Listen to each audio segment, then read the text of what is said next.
Cricket news Tamil நேயர்களுக்கு வணக்கம். இன்னைக்கான வீடியோ என்னன்னு பார்த்தீங்கன்னா, ஐபிஎல் ஏலம் நாளைக்கு ஆரம்பிக்க இருக்குது. இதில் இப்பவே ரசிகர் மத்தியில ஒரு ஏகப்பட்ட எதிர்பார்ப்பு.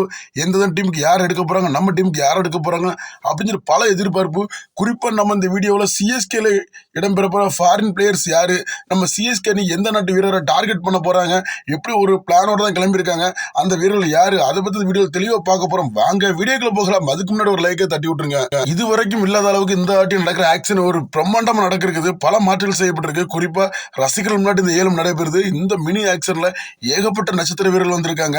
ஆஸ்திரேலியா, சவுத் ஆப்பிரிக்கா, நியூசிலாந்து சொல்லி பல நாட்டுல மிக முக்கியமான ஸ்டார் வீரர்கள் இந்த ஏலத்துல பங்கேற்பதனால இந்த ஏலம் அனல் பறக்குங்கிறதுல எந்த ஒரு மாற்று கருத்தும் இல்லை. அனைத்து அணிகள்ட்டுமே பரிசு ஓரளவு நல்லாவே இருப்பதனால ஏலம் இன்னும் கடுமையா இருக்கும்.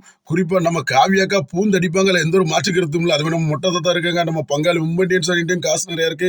நம்ம சிஎஸ்கே இந்த வாட்டி 32 கோடியோட களமிறங்குறோம்.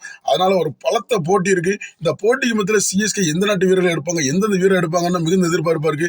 குறிப்பா ரசிகர்கள் சொல்றாங்க, எங்களுக்கு ஜெரால்டு கோட்ஸ் எடுத்தாங்க, எங்களுக்கு ரச்சின் ரவீந்திரா எடுத்தாங்க, டிராவிஸ் கெட்டா எடுங்க, அந்த மாதிரி நிறைய வீரர்கள் பேரை கமாண்ட்ல தெருக்கி விட்டுட்டு தான் இருக்காங்க. சிஎஸ்கே பக்கம் தெரிவிச்சுட்டு தான் இருக்காங்க. ஆனா குறிப்பா நம்ம சிஎஸ்கேக்குன்னு ஒரு இது இருக்கும்.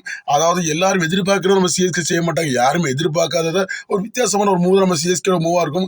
அதனால இந்த இடத்துல அப்படி எந்த நாட்டு வீரர்களை மூவ் பண்ண போறாங்கன்னா, எனக்கு தெரிஞ்ச வரைக்கும் நியூசிலாந்து வீரர்கள் பக்கத்துல நம்ம சிஎஸ்கே டார்கெட் இருக்கு அப்படின்னு சொல்லி ஒரு அப்டேட் கிடைச்சிருக்கு. நீங்க எல்லாரும் கேட்கலாம், ப்ரோ அதான் ஆஸ்திரேலியாவில் நல்ல டாப் பிளேயர் வராங்களா, இப்போ வேர்ல்டு கப் அடிச்ச டீம் டிராவிஸ் கேட்டு, நம்ம கமின்ஸ், ஸ்டார்க்ஸ் நிறைய பேர் வராங்களா, வேற அவங்கள விட்டு ஏன் நீங்க நியூசிலாந்து பக்கம் போறீங்கன்னு கேட்கலாம். அதான் சொல்றேன், எல்லாரும் ஒரே நேர்கோட்டில் பயணிச்சு நம்ம சிஎஸ்கே மட்டும் மாறாக மாற்று ரூட்ல தான் பயணிப்பாங்க. அதான் நம்ம சிஎஸ்கேட மேனேஜ்மெண்டோட மிக முக்கியமான டேலண்ட்.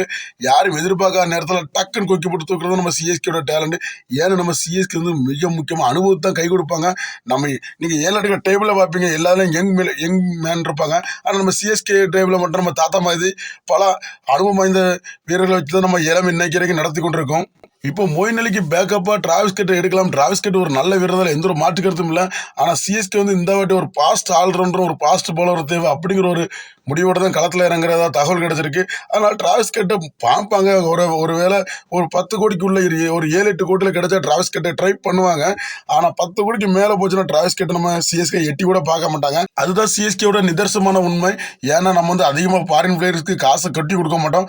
அதே மாதிரி அடுத்தது நம்ம ஜெரால்டு குரோச் வராரு. ஜெரால்டு குரோச் நம்மளுடைய ஆஸ்தான வீரர், ஜேஎஸ்கே மற்றும் டிஎஸ்கே அணியின் நம்பிக்கை நட்சத்திரம் சொல்லலாம். அந்த டீம்ல ஒரு பிராவோ மாதிரி செயல்படுறாரு. அவரை ஏலத்தில் எடுப்பீங்க அப்படின்னு கேட்டீங்கன்னா அவருக்கு அதே கதை தான். அவருக்கும் நல்ல டிமாண்ட் இருக்கும். அவர் அதிக ரேட்டு போவார். ஏன்னா இப்போ ரீசன்ட் நல்ல ஃபார்மில் தான் இருக்காரு. குறிப்பாக சிஎஸ்கே முடிஞ்சல ட்ரை பண்ணுவாங்க. 8 கோடி வரை ஜெரால்டு குரோச் கொடுக்க முன் வருவாங்க. என்னைய பொறுத்தவரை ஜெரால்டு குரோச் 10 கோடி வரை கொடுக்கலாம். 10 கோடிக்கு மேலே ஒருத்தான்னு கேட்டால் நான் நாட் ஒருத்தன் தான் சொல்லுவேன். 10 கோடிக்கு உள்ளதும் ஜெரால்டு குரோச்.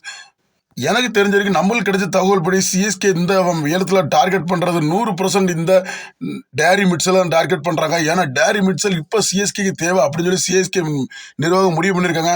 நம்ம தலட்டோனியும் எவ்வளோ ரேட்டு போனாலும் பரவாயில்ல, டேரி மிட்சலை தூக்கிட்டு வாங்க கையோட அப்படின்னு சொன்னபோது நம்மளுக்கு அப்டேட் கிடைச்சிருக்கு.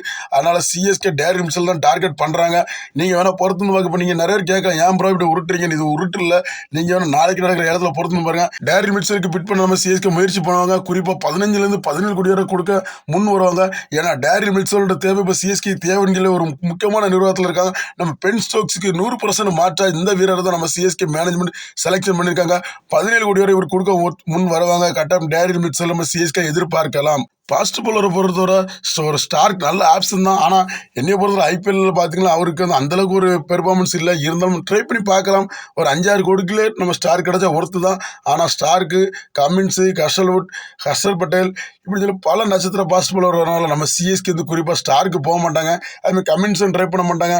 ஒன்று ஜெரால்டு குரோச் பார்ப்பாங்க, அப்படி இல்லைனா டேரெக்டாக கசல் போவாங்க. ஏன்னா ஒரு முன்னாள் சிஎஸ்கே வீரர், அவருக்கான இடத்த கொடுப்பாங்க. அப்படி இல்லைனா டேரெக்டாக ஒரு இந்தியன் ஃபாஸ்ட் பவுலர் தான் எடுப்பாங்க.